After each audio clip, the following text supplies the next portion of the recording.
Olá, coadjuvantes! Eu sou a Tatiana. E eu sou a Ana Luísa. Primeiro, é preciso esclarecer que o tema é sensível. Independente do nosso posicionamento pessoal sobre a experimentação animal, estamos aqui unidos pelos animais. Esse programa é um projeto de extensão da Universidade de Brasília. Nossos pontos de vista não refletem o posicionamento da UNB. O nosso objetivo é apresentar perspectivas diversas para conhecer a experimentação animal. Assim, esperamos que você, ouvinte, tenha em mãos, ou melhor, disponível aos ouvidos, informações e olhares diversos para construir o seu próprio entendimento. Afinal, nosso bem é a justificativa para o uso de animais em pesquisa. Seremos apenas coadjuvantes da ciência? Hoje nós vamos conversar com o professor Murilo Vieira. Ele é professor da Universidade Federal de Uberlândia. Ele é médico veterinário e presidente da Sociedade Brasileira de Ciências de Animais de Laboratório. O professor Murilo também é conselheiro do Conselho Nacional de Controle da Experimentação Animal. A partir dessa conversa, pretendemos compreender a perspectiva de quem acompanha e desenvolve as pesquisas com os animais.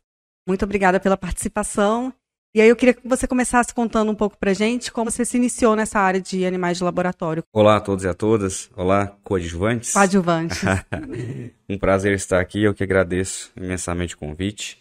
Então, ciência de animal de laboratório no país, né, ela tem uma história muito bonita e nós estamos agora nesse ano, eu tenho o prazer de ser presidente da Sociedade Brasileira, né, que é o antigo Colégio de Experimentação Animal, que é o COBEA, e está completando 40 anos, né, então... Em 1983, o COBEA foi criado por um grupo de veterinários. Quer dizer com isso que a história de ciência de animais de laboratório no Brasil, ela está se desenhando ainda. Então, assim, as pessoas entraram nela porque aconteceu de entrar em algum momento. Então, eu sou imunologista, né? Eu comecei a mexer com animal de laboratório quando eu precisei fazer a primeira imunização de um camundongo, de um jeito que meu orientador disse... Você consegue fazer a inoculação de um camundongo? Eu falei, eu consigo, mas nunca tinha pegado um camundongo na vida, né? E assim eu fiz. Hoje a gente sabe que na maioria das instalações animais isso não vai acontecer com nenhum aluno, que sempre que ele chegar lá, isso vai ter um veterinário lá, vai ter um profissional da área que vai conseguir, né, orientar ele. E depois, então, eu era um usuário. Depois que eu passei no concurso e eu entrei na área de imunologia, e um dia surgiu a oportunidade de coordenar o biotério. E aí o pessoal ainda me disse que não seria uma coisa boa para mim, que eu seria um bom cara na imunologia, mas que a ciência de animal do laboratório ia acabar em breve. Então que se eu fosse para lá, dentro de alguns anos eu não ia ter mais o que fazer, né? E eu acho que foi a melhor escolha da minha vida, né? Acontece de um jeito que tem que acontecer, mas eu me esbarrei e tive que assumir uma responsabilidade e tive que aprender tudo sozinho. E aqui em cima dessa mesa tem aqui a Bíblia, né? Que é esse livro aqui da Valderez, foi o que ficou debaixo do meu braço a vida inteira, para a gente poder decorar muitas vezes, até para criar um discurso e convencer o dirigente maior da universidade que o biotério não é um buraco sem fundo que põe dinheiro, que era isso que a gente ouvia naquele momento, né? E hoje a gente consegue, por exemplo, na minha instituição, ter um biotério muito bom, um biotério de referência, e que eu me apaixonei pelos ratos e a vacina virou consequência. Como diz a doutora Caterina ontem, às vezes a gente passa nas folhas do livro, por mais que o meu livro é muito, muito pequeno perto dela ainda, né? Mas eu mandei uma mensagem para ela hoje, falando que numa das páginas dela tem o meu nome, né? E na minha, a primeira página é o nome dela. Né? Então, professora Caterina, você pode contar um pouquinho pra gente dela? Sim, eu fico até pouco você ficou emocionado, Mas nesse momento que eu assumi a coordenação do biotério, sendo veterinário sem ter tido uma disciplina de animal de laboratório. E ela foi fazer uma visita lá em Uberlândia. E aí ela me chamou num canto assim no laboratório, pegou no meu braço e estuda, você tem futuro. E a partir de então eu fui estudando e me envolvendo, e aí aconteceu, né, de ser hoje presidente da SPCAL, que é com muito orgulho. Eu queria que você explicasse para o nosso ouvinte qual que é a função do veterinário dentro de um biotério. Então, uma das coisas mais assim, bonitas e que eu acho que a ciência de animal do laboratório ela é muito atraente é que a gente sempre vai ser uma equipe multidisciplinar. Então, nenhum centro de pesquisa vai ter ali um grupo só de veterinários. E a gente aprende a trabalhar, a respeitar um outro. E todos têm espaço, mesmo porque a nossa ciência é muito nova. Então, tipo, eu nunca vou... Eu falo para todas as pessoas, como que uma pessoa que às vezes já tem um reconhecimento na área vai travar outro se desenvolver? Eu olho para as minhas duas pós-doc e falo assim, vai embora. Eu quero que daqui uns dias alguém fale assim, tem alguém que é bom de controle sanitário? Não, eu não sou. Eu sou bom de discurso. Eu tenho uma pós-doc que é excelente. O que ela é? Biotecnologista. Estou dizendo tudo isso para dizer que o veterinário, ele é muito pesquisador, então ele tem uma grande quantidade de veterinários que são pesquisadores, mas dentro da ciência de animais de laboratório, nossa função é garantir a saúde dos animais. E eu estou aproveitando esse momento porque às vezes algumas pessoas falam, mas por que o zootecnista não pode ser responsável técnico? Né? Vocês que vão nos eventos sabem que toda vez aparece isso. Não é questão da responsabilidade técnica da instalação. Portanto, a gente tem na legislação o coordenador e o responsável técnico. Talvez esse nome responsável técnico tenha, nesse momento agora que eu estou pensando, poderia às vezes ser rediscutido junto na legislação, sabe? Porque isso tem gerado um certo discussão que não é verdadeira. O nosso papel lá é cuidar do bem-estar dos animais, da saúde dos animais. Então, muitas vezes, né, as pessoas também questionam assim, mas um biotecnologista ou um farmacêutico pode fazer uma cirurgia no animal? Não é exercício legal da profissão? Né? Então, não é exercício legal da profissão porque na pesquisa nós não estamos fazendo atendimento como um veterinário na clínica. Mas por isso que o veterinário tem que estar lá, porque o biotecnologista, vou usar sempre o exemplo da minha aluna, né? Ela sabe fazer talvez algumas cirurgias muito melhor que eu, que sou veterinário, que não desenvolvi aquela habilidade de, por exemplo, fazer uma cirurgia cardíaca num camundongo. Mas a gente tem que estar sempre supervisionando para garantir que a anestesia que vai ser utilizada é a correta, que a analgesia é a correta, que o pós-operatório é o correto, que o bem-estar desses animais vai ser mantido antes e depois, o manejo, a forma como vai pegar, não necessariamente o veterinário tem que operar, mas ele tem que orientar e supervisionar. Eu tive um caminho parecido com o seu, né? A gente foi trabalhar com animal de laboratório para depois ter que estudar como é que trabalhava com animal de laboratório, porque eu me formei antes da lei, imagino que talvez você também. Então a gente nem tinha essas disciplinas ainda, né? E por que fazer experimentação animal? Fazer experimentação animal, primeiro, eu tenho dito muito isso em todas as palestras, que o dia que eu não precisar pegar um camundongo, eu nunca mais vou pegar um camundongo. Qualquer pesquisador não vai pegar um camundongo, por N motivos. Ético, né? É um conceito maior que vem da moral de várias pessoas. Questão legal. Para aqueles que têm ética, para mim a lei é necessária. Para aqueles que são corruptos, a lei continua não servindo para muita coisa, né? Então, tem tudo isso que a gente vai pensando. E o terceiro ponto, a parte econômica. Um animal de laboratório mantido dentro da regulamentação legal, dentro dos princípios, é caro. Nenhuma instituição de pesquisa quer manter um biotério por manter, para falar que tem. Então, a gente só usa porque eles realmente são fundamentais. Eles contribuíram para os experimentos mais belos da ciência. Eu sempre digo que, para mim, os mais bonitos são aqueles que foram feitos lá atrás, quando o pessoal descobriu, através da anatomia comparada, que o coração era uma bomba. Isso para a gente hoje é tão simples, mas que se não fosse os animais, a gente não teria descoberto, né? E hoje, depois de tantos anos, os animais são também, assim, vão pegar a Covid, que a gente, né, acabou de passar. O camundongo não se infecta por SARS-CoV-2. Até hoje vocês ainda usam o camundongo? Sim, mas nós usamos com a ciência, uma tecnologia muito mais refinada, né? A gente consegue humanizar esse animal, inserindo nele um gene de humano para ele poder infectar e a gente poder estudar. E assim a gente evolui. Mostrei recentemente numa palestra minha que se a gente for no PubMed, vê que o número de modelos experimentais, tem artigos com modelos experimentais, só aumenta. Ao passo que o Conselho avançou significativamente no refinamento, na redução. Fica um pouco contraditório, mas eu creio que é justamente por isso. Eles foram importantes num cenário onde a gente não tinha nada e a própria anatomia comparada já era suficiente para descrever alguma coisa. E hoje, né, a gente tem equipamentos de ponta e a gente consegue, mesmo assim, ainda dependemos deles, mas temos tecnologia para, por exemplo, humanizá-los antes de fazer, né, qualquer definição sobre um conceito novo ou não. E uma das coisas que eu achei bom da gente fazer quando a gente estava fazendo o projeto era justamente para a gente ter esse entendimento diverso, esse entendimento plural, né, de diferentes vozes, para que a gente conseguisse conversar. E o que eu acho que a gente tem em comum é o bem-estar animal, né? Isso é o ponto fundamental. Eu concordo com você, Murilo, que a experimentação animal, ela trouxe algumas... melhorou a nossa qualidade de vida, e eu acho que a vacina é um exemplo assim, emblemático, né? Então, por exemplo, no século XIX, Louis Pasteur, ele desenvolveu a vacina contra a raiva, fazendo a passagem do vírus em outros animais, né? Então, porquinhos da Índia, cachorro, coelhos. Mas o que eu fico pensando, e eu penso muito isso porque parte um pouco da radicalidade do meu pensamento, de ir na raiz do problema, né?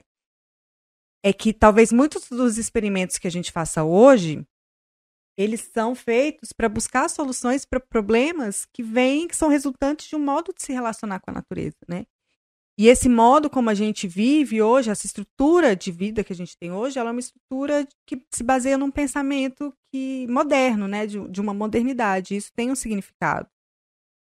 Tem uma professora emérita aqui da UNB, a professora Rita Segato, ela fala isso, né? Que a modernidade, que é essa estrutura de pensamento, ela, com uma mão ela causa o dano e com a outra ela dá o remédio. Por exemplo, pandemias, né? Essa alteração antropocêntrica do ambiente está nos deixando mais vulneráveis e em contato com outros parasitas. Então, assim, eu fico nesse meio, né? Ok, a gente precisa melhorar a qualidade de vida, mas muitas das coisas que a gente está tentando resolver, a gente mesmo está criando. Só para a gente pegar uma questão de evolução e focado em doenças infecciosas, né? Tem uma coisa que a gente sempre fala, relação parasita-hospedeiro. Se a gente pegar no decorrer dos anos, não foi a última e nem a primeira pandemia. E a gente pode tomar todos os cuidados do mundo que vão acontecer. O parasito, e aqui quando eu uso a palavra parasito, eu estou falando da relação parasito-hospedeiro, pode ser um vírus, uma bactéria, qualquer coisa que precisa de um hospedeiro, né? Ele é inteligente, eu estou tentando buscar as palavras para traduzir, ter mais, né, para a pessoa entender mais fácil. Ele é um parasito inteligente, digamos assim, entre aspas, a partir do momento que ele deixa de matar, ele consegue conviver. Porque nenhum parasito, teoricamente, quer matar o hospedeiro, porque senão ele morre junto, né? Então, assim, é a questão de evolução. Então, o SARS-CoV-2 foi um vírus que, graças à vacina, que ajudou os hospedeiros a ter essa interação, a gente, de agora para frente, vai conviver com ele do jeito que conviver com N outros. E que, em alguns, a questão do nosso desenvolvimento científico e tecnológico, né? Eu conversei um dia com um infectologista, ele falou que a pior arma para ele chama avião. Então, quando se tinha uma peste, se tinha alguma doença muito grande num país há muitos anos atrás, era fácil se conter, por mais que as medidas eram muito mais precárias. Mas hoje é questão de horas. Essa doença está do outro lado do mundo, né? Aí a gente tem que pôr na balança. A gente vai nunca ter um avião para voar e sair daqui lá nos Estados Unidos, dar uma palestra e voltar dentro de 2 dias. Ou nós vamos, né? Então, assim, eu acho que isso, na verdade, eu concordo muito com você. É o preço que a gente paga por, entre aspas, se desenvolver. Agora, não estou dizendo que a gente, voltando para os animais, a gente nunca vai deixar de usar animais. Mesmo porque, gente, quando comecei a minha carreira como imunologista, você ia testar qualquer droga, era um N muito grande. Então, assim, ó, eu sempre uso exemplo. Você tem 10 moléculas que a gente ia desenvolver uma vacina. A gente tinha que ter 10 grupos de animais, com 10 animais cada, porque os animais eram doentes. O desvio padrão que dava gigante, então não tinha diferença estatística entre os grupos e tal. Hoje, a primeira coisa que a gente faz, não tem nenhum imunologista em sã consciência que não vai fazer uma análise de bioinformática da molécula antes de começar. Nenhuma comissão de ética que tem um pouco de conhecimento não vai aprovar se ele não demonstrar isso. Dessas 10 moléculas, provavelmente 3 ou 4 são aquelas que têm potencial de ligar numa célula B e induzir um anticorpo. Então, ali eu já excluí 60 animais que eu iria usar, né? E aí, assim, eu creio que nesse rito, a gente, em alguns anos, vai não usar mais animais, ou pelo menos usar muito pouco. Porque também eu gostaria de usar aqui um momento para dizer que métodos alternativos não são totalmente métodos substitutivos. A maioria dos métodos alternativos usam animais. Muito pouco, mas usam, né? Então, eu creio que, aí voltando lá, quando eu comecei a ciência de animais de laboratório, né, eu não apostei errado não, porque eu quero daqui a alguns 20, 30 anos estar trabalhando não com camundongo, mas quem sabe com um método alternativo para eles, né? Eu comecei com eles e quem sabe eu vou estar daqui a 20 anos dando palestra de como fazer os mesmos testes numa plaquinha no laboratório. Esse é o sonho de todo mundo, né? Sim, isso é uma coisa, eu concordo com você, desde o trabalho, né, que a Sociedade de Ciência de Animais de Laboratório tem feito para melhorar a experimentação animal, assim, é visível para a gente que trabalha, né, o trabalho das comissões de ética, destacar que não é um trabalho simples, né, e realmente a gente tem tido, a gente percebe, né, a gente que está antes da lei, né, e depois da lei, a gente percebe que foi até muito rápido, porque são 15 anos de lei, né, se eu não me engano, 15 anos, a lei é de 2008. Então, é assim, é pequenos passos, né? A gente vai evoluindo vez mais. Eu fico muito feliz, né? 2008, a lei. 2018, eu participei de um evento em São Paulo, onde uma veterinária pediu a fala e disse: a lei Arouca não serviu para nada. Eu fiquei, gente, até hoje eu não engulo isso. Porque eu ando o Brasil inteiro, cara. O Brasil mudou, mas mudou. Temos, assim, ó, a gente tem 300% para melhorar. Mas nós já avançamos, nossa, demais em muitos anos. Se a gente chega em qualquer instalação animal hoje, a qualidade das pessoas que estão lá dentro, a formação, a preocupação com eles, com o que eles têm, com os animais. Você pergunta para a pessoa que faz a limpeza, assim, ela fala assim: nossa, eu trabalho aqui porque eu tenho que deixar a casa dos ratinhos limpinha, para eles não ficarem... Então, assim, é um zelo muito grande, que isso foi fruto da lei Arouca, da preocupação. E, como eu disse, né, ética a gente vai construindo. A partir do momento que várias pessoas têm uma conduta moral, aquilo passa a ser... Então, na instituição minha mesmo, quando eu cheguei e assumi, não era comum usar anestésico. Quem usava anestésico era o estranho, aquele cara lá estranho, usa anestésico. Hoje, os alunos não conseguem pensar em fazer nada sem anestésico. Recentemente, um aluno da odonto foi na minha sala e falou: você me presta a chave da sua sala? Eu falei: menino, você, né? Quero dormir aqui no biotério. Mas por quê? Porque o aluno, morfina em rato tem efeito de 4 horas. Como eu tenho vários grupos que eu operei, eu vou ter que, meia-noite, 2 da manhã, 4 da manhã, 6 da manhã, aplicar morfina nos diferentes grupos. Não dá para eu ir para casa. Eu entreguei a chave da minha sala e o menino dormiu na minha sala lá no biotério. Então, eu estou correndo atrás de recursos para fazer uma sala de descanso no biotério. As pessoas podem dormir lá. Isso é coisas que... frutos da lei Arouca. A partir do momento que a pessoa, né, ela dá valor naquela vida, ela não vai dormir. Ela vai fazer igual o aluno falou: eu vou dormir. Porque pensa, gente, esse aluno ele poderia ir para casa, falar que ele foi no biotério meia-noite, 1 hora, provavelmente ninguém ia ver. Ou seja, a lei obriga que ele cuide dos animais. Mas para quem é corrupto, ele ia dormir tranquilamente. Agora a consciência dele não ia deixar ele dormir, por isso que ele teve que ficar lá. Nossa, eu fiquei bem feliz de saber essa história. Eu queria até, vou te passar para a próxima pergunta, então, se é como que esse trabalho com animais de laboratório, que não é um trabalho fácil, por vários motivos, né? Um desses é porque é uma dedicação total. Não tem fim de semana, não tem feriado, né? A gente está ali, o animal tem que vir em primeiro lugar, né? Como que isso afeta quem está fazendo a experimentação animal? Porque é um pouco uma coisa meio contraditória, né? A gente cuida, mas ao mesmo tempo também a gente causa uma lesão. O povo fala, hoje, né, se fala muito em cultura do cuidado. Não gosto muito de definição, mas se pegar um tempo atrás, 20 anos atrás, quando as coisas eram feitas de qualquer jeito, em muitos lugares, não estou falando em todos, tá? A gente tem instituições que tinham comissões de ética antes mesmo de se pensar em ter lei que exigisse comissão de ética. Se a gente pegar e avaliar isso, as pessoas não tinham nenhum tipo, pelo menos não eram diagnosticados, nenhum tipo de problema em se fazer eutanásia, em se enfrentar a rotina de ver animais sendo experimentados todos os dias. E hoje isso já é uma coisa que nós preocupamos. Dentro da ciência de animais de laboratório tem um grupo, tem uma área que se dedica a estudar doença ocupacional, porque a gente tem que preocupar com o humano que está lá dentro. Que os veterinários, né, sabem disso. A pessoa que trabalha no frigorífico o dia todo, fazendo o corte da veia jugular dos bovinos, é um grupo de pessoas que frequentemente tem problemas de depressão, porque não é um trabalho adequado. Então, a gente tem que fazer, enquanto gestor, a primeira coisa, identificar na equipe quem tem menos problema em fazer, Do mesmo jeito que a gente atende, né, a gente fica atento com os alunos, não, se você não quer utilizar animais, a gente tem que dar uma possibilidade dele se formar sem utilizar. A equipe do Bioter também da mesma forma, criar um programa para essas atividades que não são atividades muito atrativas, que não te deixa muito confortável, fazer uma rotatividade. Então, esse mês você faz eutanásia, o mês que vem a Lília faz, e a gente vai, né, alternando, senão isso. Mas, por outro lado, o que eu fico feliz por isso? Se está aparecendo esse tipo de preocupação, é porque hoje a gente se preocupa com os animais. Se não aparecia antes, é porque a gente não se preocupava com os animais. Né? Então, isso é muito, muito importante. Eu acho que a gente tem que trabalhar cada vez mais isso.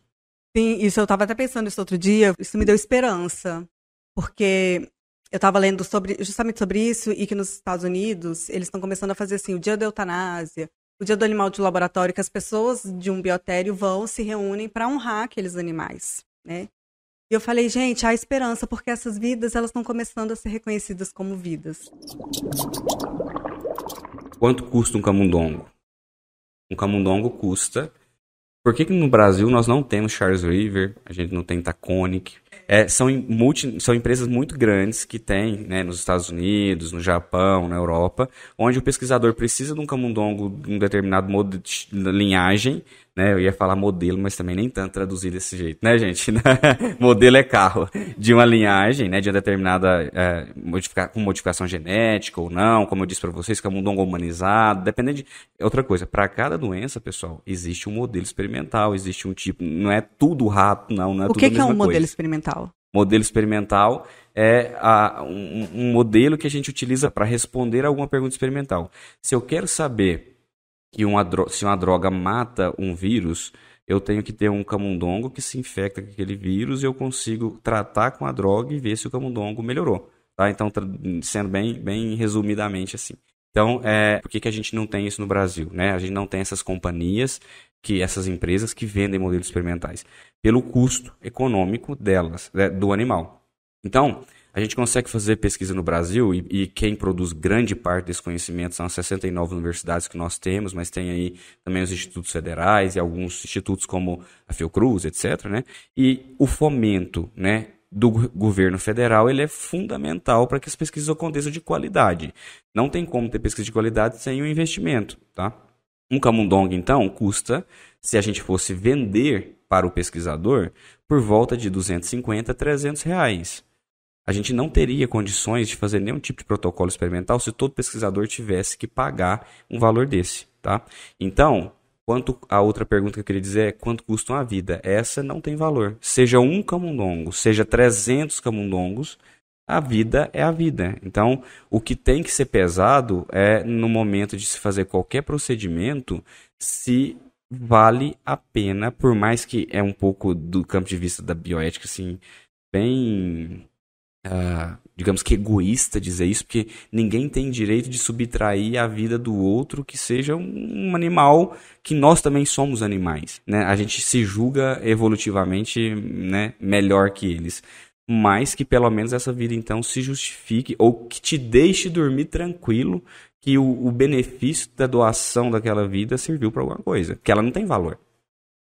Aproveitando esse gancho que você falou, Murilo, dos benefícios, eu queria um pouquinho que você nos contasse, assim, enquanto veterinário, né, os benefícios da experimentação também para os animais, porque eu acho que fica muito claro os benefícios para a saúde humana. Então a gente tem, né, descoberta de fármacos, tratamento de diversas doenças, desenvolvimento de técnicas cirúrgicas, e tudo isso sendo focado muito na saúde humana.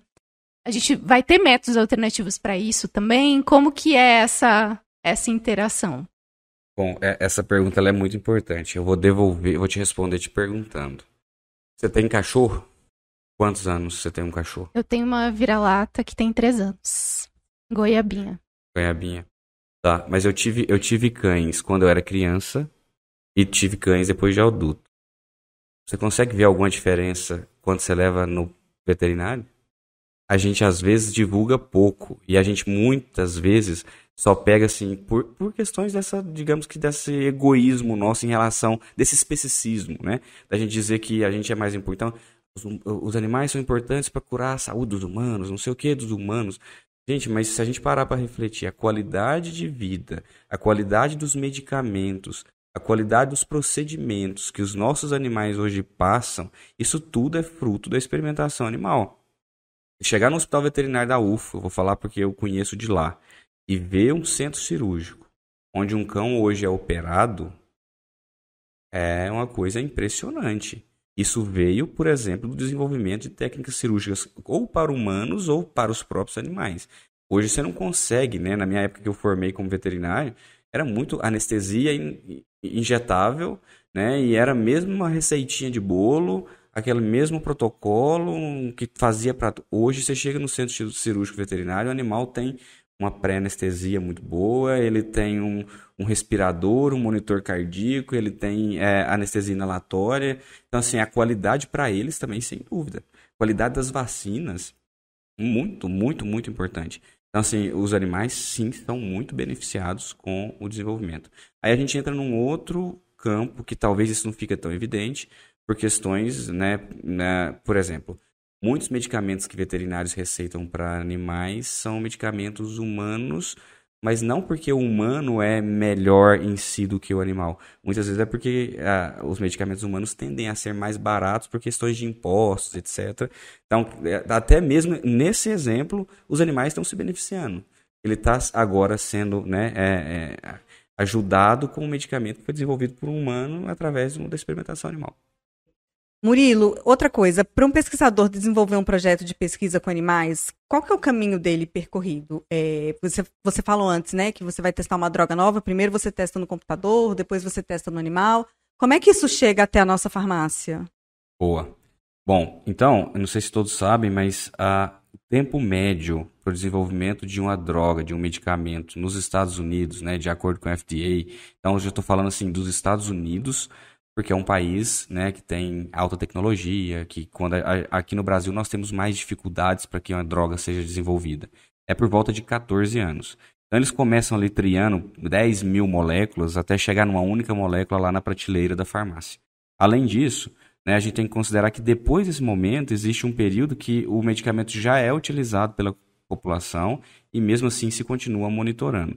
Então daria aí por volta de 14 anos. Porque nesse período a gente tem toda a parte que nós chamamos de pré-clínico e depois os estudos clínicos.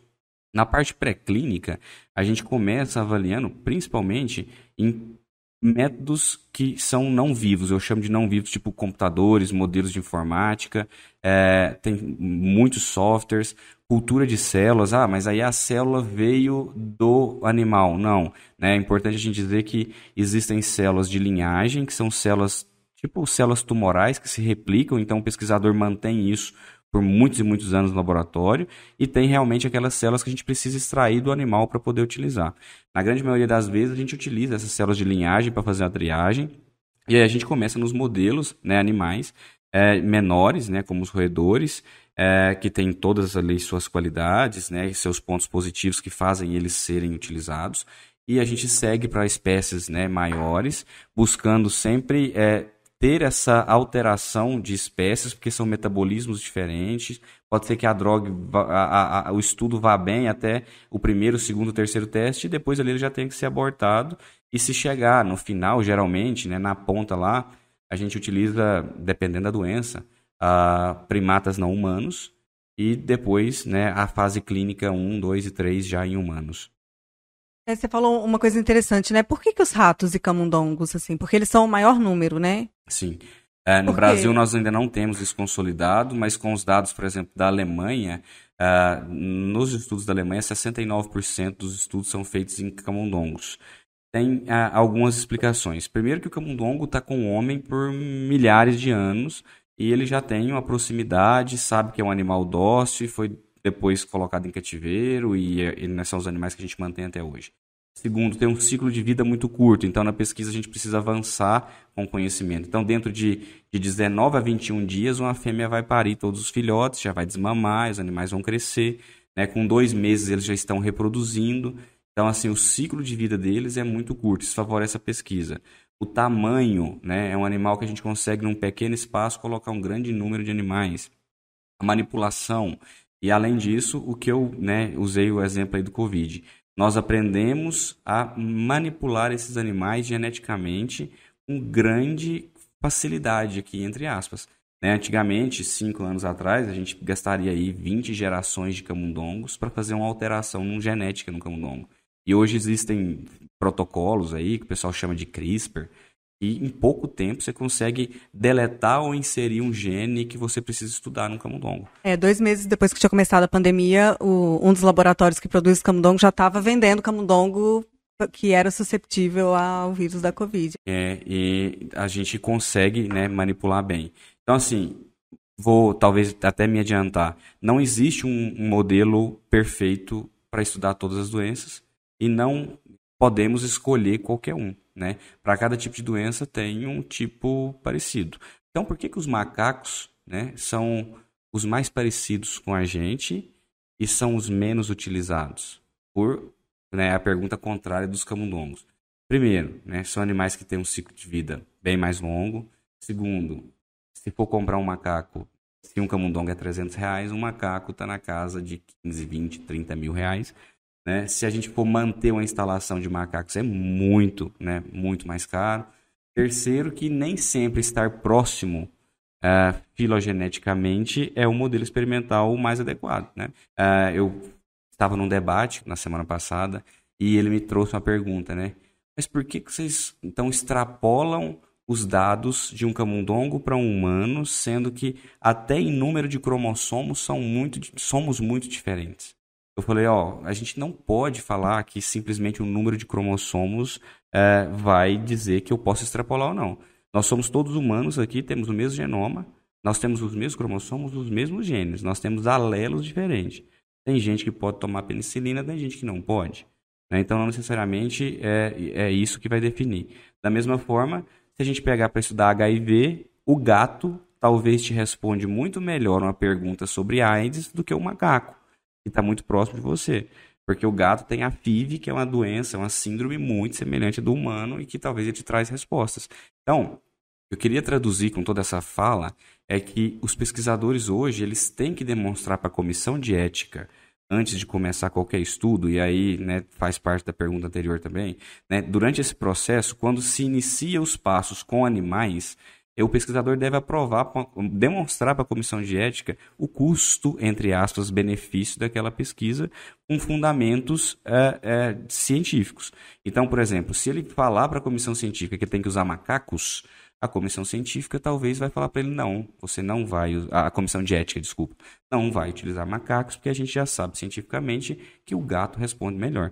Tá? Eu espero que isso nunca aconteça, que o pesquisador já saiba, né? Isso sempre, é uma brincadeira, mas o pesquisador sempre vai, antes de fazer qualquer tipo de apresentação dessa para uma comissão de ética, mostrar um projeto muito bem embasado do porquê aquela vida tem que ser doada para chegar num final, tá?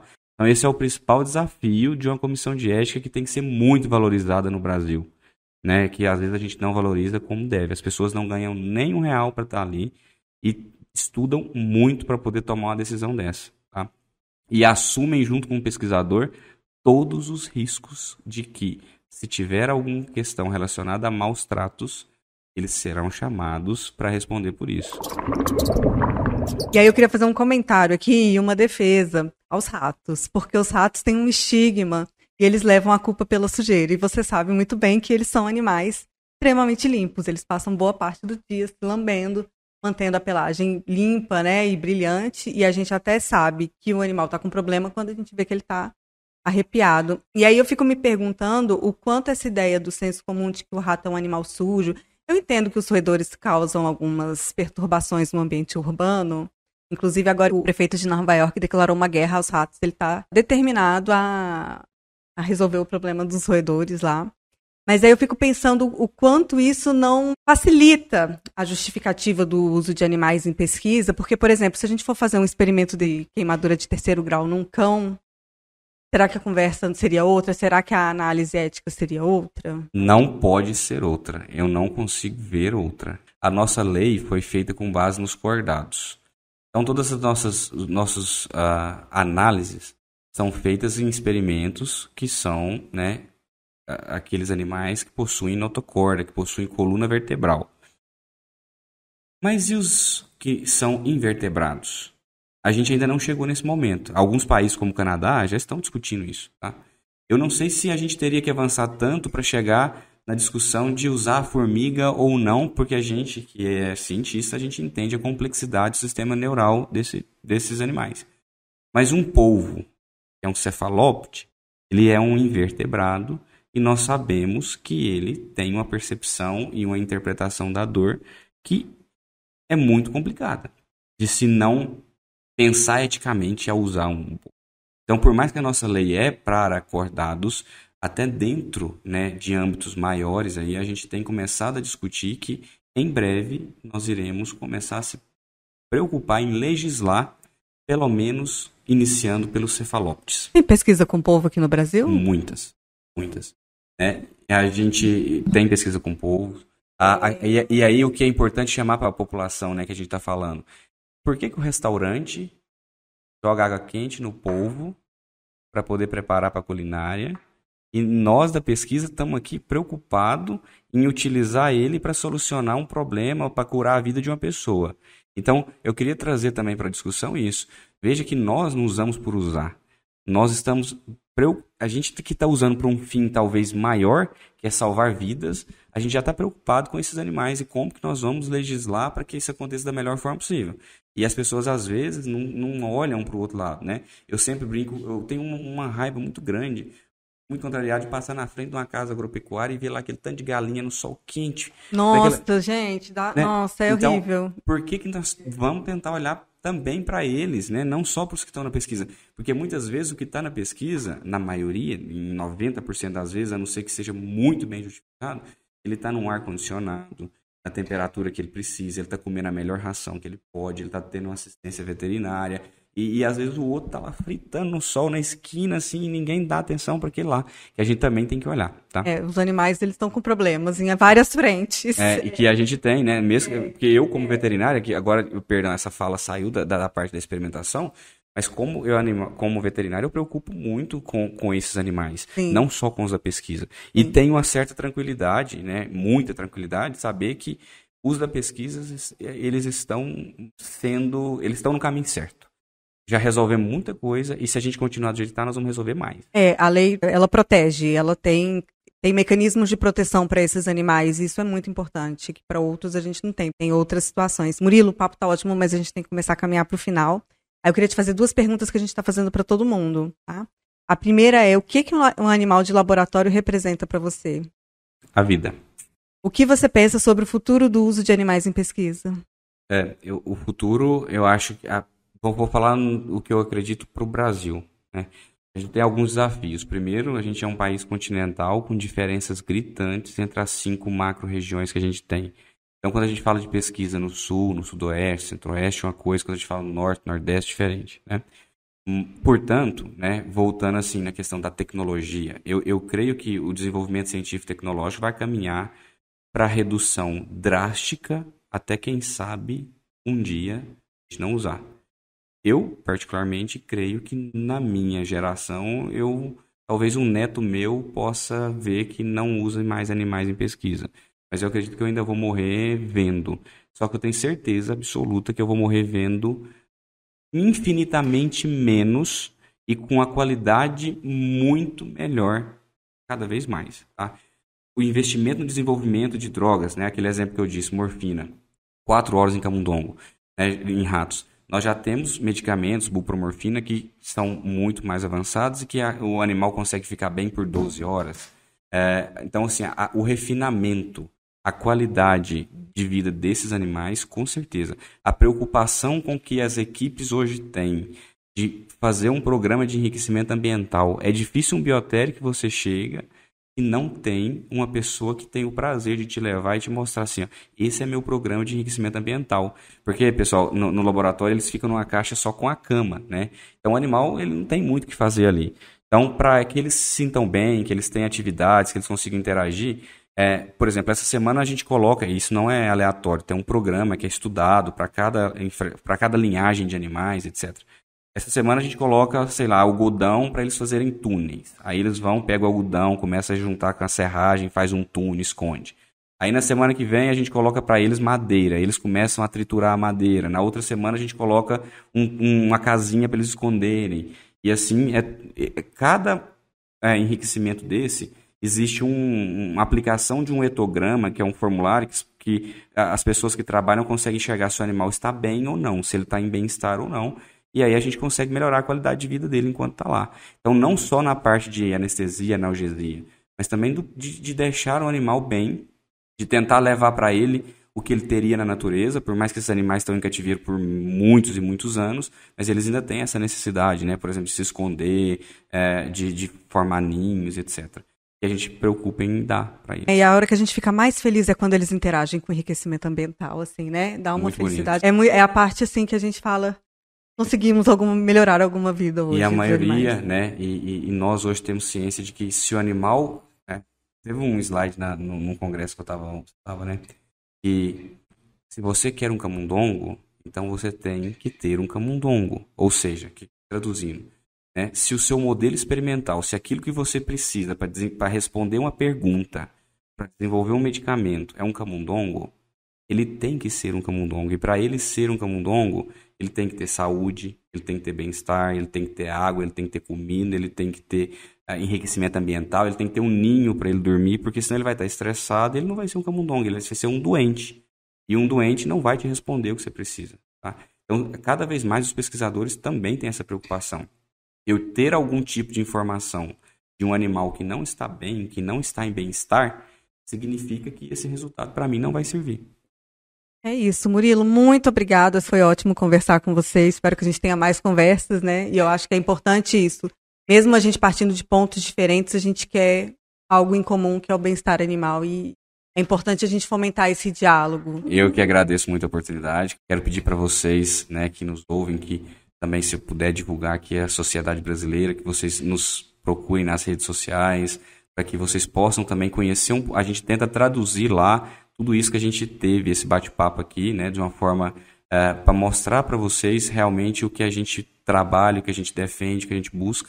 Concordo plenamente. Todos nós aqui estamos por um bem comum, que é, mais ainda, não usar animais. Eu vou ser um pouco mais duro, né?